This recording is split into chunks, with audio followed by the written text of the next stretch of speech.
Assalamualaikum. Saya Norafika Amani binti Muhammad Ridwan. Pada 5 Februari 2026, SK Kapur Raja telah mengadakan Majlis Penyampaian Anugerah dan Buku Antologi Puisi Etnik Nusantara Pelajar ASEAN 2025. Jom sama-sama kita saksikan.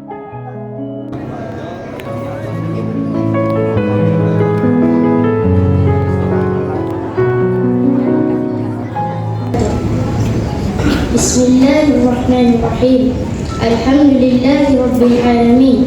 Segala puji bagimu ya Allah, Tuhan sekalian alam. Dengan limpah rahmat, kasih sayang dan izinmu, dapat kami berhimpun pada hari yang penuh bermakna ini dalam majlis penyampaian anugerah dan penyerahan buku antologi puisi etnik Nusantara Pelajar ASEAN 2025. Kita memanjatkan kesyukuran kita kepada Allah Subhanahu Wa Taala kerana dengan izin dan rahmatnya jua maka kita dapat berada di Dewan yang mulia ini bagi melangsungkan majlis penyampaian anugerah dan penyerahan buku antologi puisi etnik Nusantara 2025 ataupun dipaparkan di sini pelajar-pelajar ASEAN 2025. Sebab tu ada orang tanya. Oleh kerana projek yang kedua ialah penulisan pantun talibun.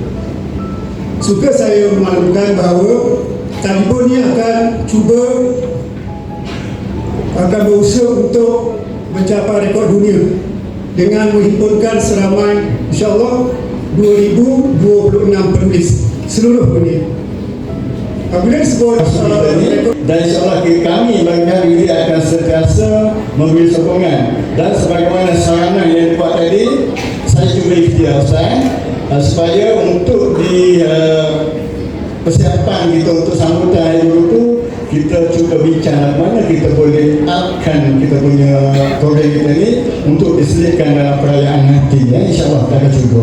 Lafaz yang dia Bismillahirrahmanirrahim. Maka dengan ini saya merasmikan Majlis Penyampaian Anugerah dan Penyerahan Buku Antologi Puisi Etnik Nusantara Pelajar ASEAN dan Brunei. Kan batik lepas membayang pilu, warisan lama disulam rindu.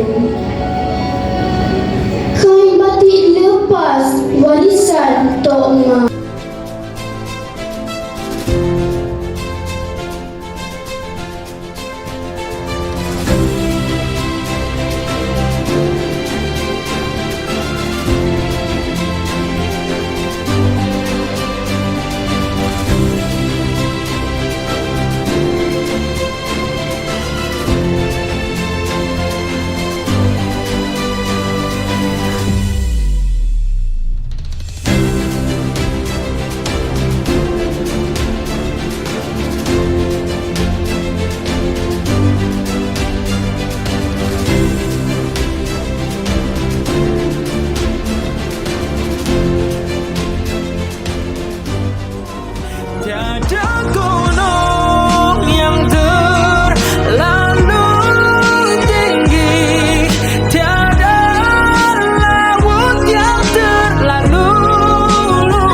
Saya Norafika Amani melaporkan untuk King V TV.